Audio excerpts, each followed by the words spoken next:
Well, controversial. I have to agree with that because I mean it's Australia. It's a Man alive! As a cartoon character just falling down your stairs. That's exactly why I chose that text sound. It's Daffy Duck falling down your stairs. It's like Tom and Jerry. You're despicable. You need to time the text message and drop in your phone at the same time. Exactly. No, very good. I'm impressed with it. I'm impressed with it. It's good. I think we should do half an hour on Nooch's refund.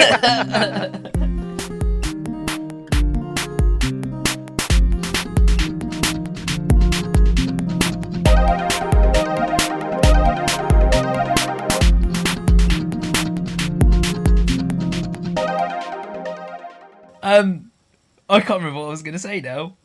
Something about Kevin Pietersen or James Taylor, I'll bet. One thing I would like to say before we do that, and this is a serious point, I would just like to say how pleased I am that international cricket has commenced again in Pakistan.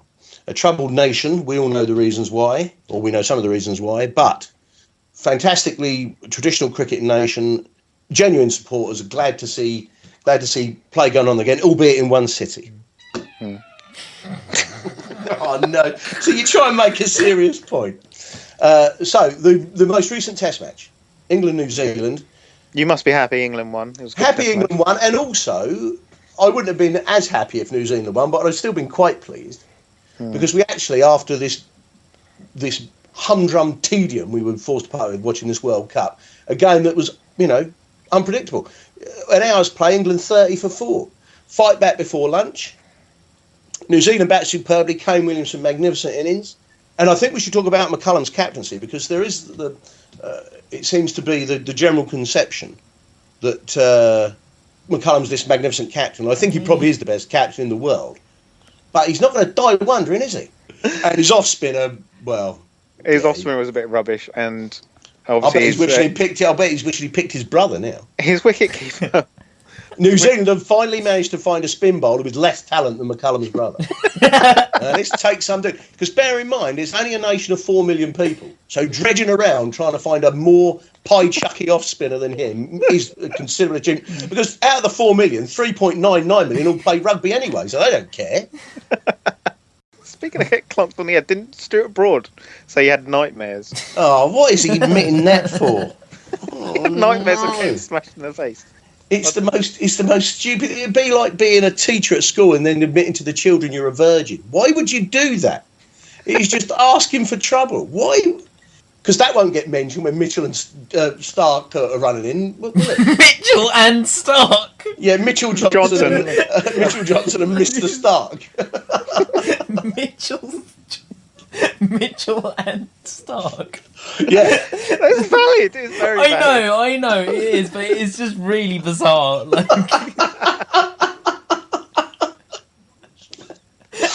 yeah, Mitchell and Stark. That's what they're called. It sounds like a cop TV show. Mitchell and Stark is what they're going to be known as now for the rest of the summer, isn't it? That's so strange. Stokes. Yes, impressive, wasn't it? Yeah. Tell you what, I've got a question for you about McCullum now. This is just to discuss. I don't really believe it, but to be devil's advocate. This is the guy, he's Johnny Big Bollocks Jack the Biscuit, isn't he? You know, best captain and all that. World Cup final, bowled it. Came out swinging like a rusty gate, missed 2 and then got castled, yes? Yeah. Last innings at Lords, comes out first innings at Lords, swinging around again, didn't play a proper knock. Contrast and compare that with Alistair Cook, who's meant to be the inferior player, who gutsed it out, showed some bottle, didn't give it away. Then McCullum doesn't come in at 5 when the ball's swinging under cloudy skies, lets poor old BJ Watling, yes, BJ, get over it, no sniggering at the back. He comes out, has to fight it out, then McCullum comes out first ball for a blob. Discuss. Well, is he the leader that people say? That's just one instance. I think his leadership comes into fruition. I just mentioned 3 instances. What's his average? Is it better than Dhoni's? Oh, now don't start now. Don't start. He's retired. He's off limits. I think I think where McCullum comes into shine is when he's fit. Everyone likes how proactive he is setting fields and stuff. Yeah, but it's one thing. I forget who said this. This might have been Coney. It's all very well having 5 slips and 2 gullies, but if you keep getting smeared through the covers, that's not attacking or good captaincy. All I'm saying is, and if you ask, as I say, I'm being devil's advocate because I think McCullum's probably the best Test captain in the world, actually. Wow. But they comparing, and Cook's meant to be Mr. Boring and all the rest of it. I'd point out that I think they've played 7 tests against each other now, or 6 tests, and Cook's won 4 of them, and McCullum hasn't won 1. First. And people say they're evenly matched teams. Well, if he's so good. And secondly, I'm just saying, he's meant to be the leader. He wasn't there to be seen when it was doing a bit on that Sunday morning, was it? Well, I think the other thing is McCullum's only just come into his own in the last 2 years, maybe 3. He's probably stretching it, but I think you'd probably agree with that. He's just, started to show his... How many triple centuries did Dhoni get? Why are we bringing Dhoni into this? How many World Cups has McCullum won? It's inferior to Test. Medals on the table. Medals on the table. I was just being devil's advocate. How many Champions Trophies has McCullum won? Medals on the table. How many IPLs has he won? Medals on the table. What's their average? Medals on the table. I think Dhoni's average was better than McCullum's. I think their average is Dhoni averages 1 World Cup, McCullum averages none.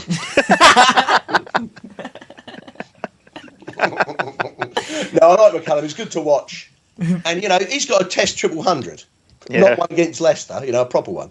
But against who? India. Was it against India? Yeah. Yes.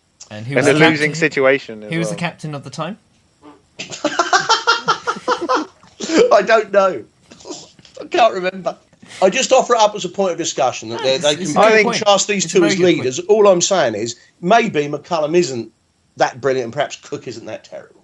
There is a school that every time Cook makes a decision, and Warne's got his agenda. We don't ever think he's an impartial observer. No, he's pro Pietersen, isn't he? And he's out for Cook at all costs, and anything Cook does, he's going to have a go about. He clearly just wants England to be unsettled when they meet them for the Ashes, meet Australia. Or any other time, I don't blame him for that. If I was commentator, I want Australia to lose every game they play. Why can't you be neutral like Mark Nicholas is? He's pro-Australia. He's gone native. He's been infected. Yeah. He's turned. He's got Stockholm syndrome. He's turned. That's what. Yeah. Fantastic. Absolutely. That is exactly the right phrase. Yeah. Do an animation for that. Oh, fuck me, no. Your own downfall. Well, what picture can you put up that sums up that? That girl who got used. No. Who accepted. No. Just put up someone from Stockholm. I don't know. ABBA. We'll get 0, zilch, nothing from this. We never get. May I reiterate? 0, zilch, nothing. How many times did he repeat himself? Yeah, well, he does that, doesn't he? His publisher probably said, he came back, he goes, hey, I finished my book. And it's like, his publisher's like, Kev, this is only five pages long. You need to pad it out a bit.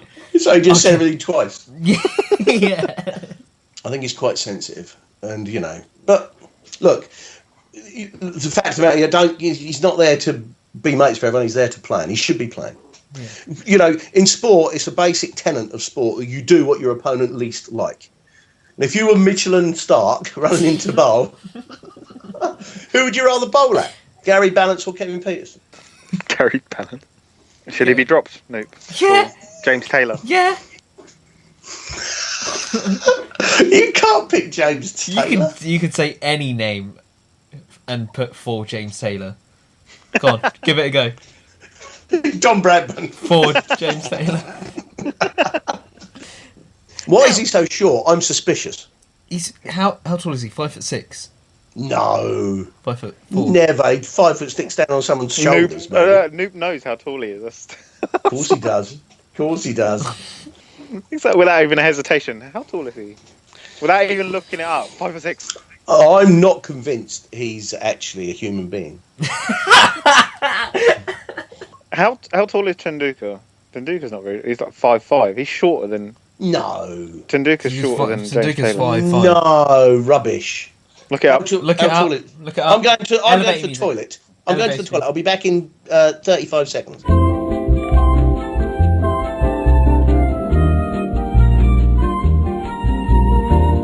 Right, I'm back. Mitchell and Stark. It sounds like like a handyman business, doesn't it? Sort of. Yeah. Do you reckon? Michelin, that's how they're going to be referred to now for the rest of the time. A Michelin star. They go around in their van and they've got a ladder on top of their van. I don't think it's that bad.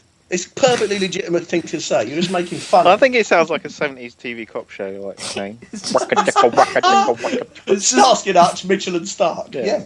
It's just really bizarre how like they've both got the same first name, but like for one of them you went with the first name, for the other you went with the second name. It's just Yeah. It doesn't make any logical sense. Like what? Oh Mind no! I'm fuck. trying to find James Taylor on Wikipedia. I've got it saved. Do you want me to send the link? Yeah, I bet you. I'm surprised you know it to the millimetre. It's my home page. He's 5'6". And How tall's Tenduka? Here we go. Sure, Tenduka's 5'5". Now, wait. Now, just before we start this, so 5'6" is like inhumanly small. Yes. So anything smaller than 5'6" would just be like what? Well, what do you mean? I mean, would it be worse? Yeah. Well, it'd be shorter by definition. Yeah. Okay. Go So what's ahead. the number? Let's reveal Tenduka's height. Oh no.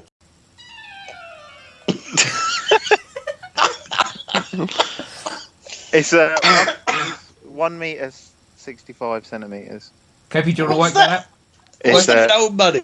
no, it's 5'5". No. Yes. Well, that makes Peterson's comments even more ridiculous, then, doesn't it? Yeah.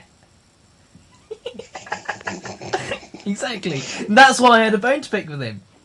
It wasn't just because it was James Taylor. No, why would I be so biased? Do you think Stokes' endurance has improved? I mean, do you think he's retaining a lot of water?